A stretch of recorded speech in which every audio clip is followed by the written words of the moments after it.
আমরা এখন গুয়াহাটি বালাজি মন্দিরে এসেছি। এখানে আমরা আনন্দ উপভোগ করছি। আমাদের সঙ্গে যারা এসছে সবাই আমরা একসাথে হয়েছি।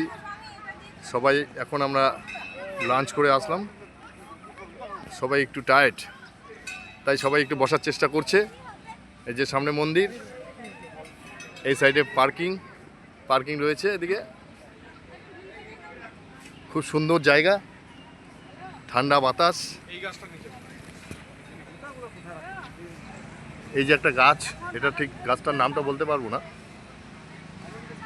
কিন্তু এই যে গাছের ফলগুলো দেখতে পাচ্ছেন।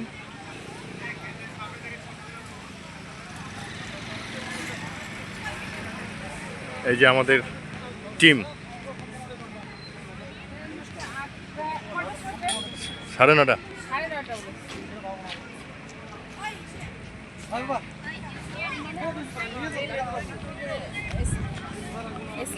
ভিড়টা কিসের?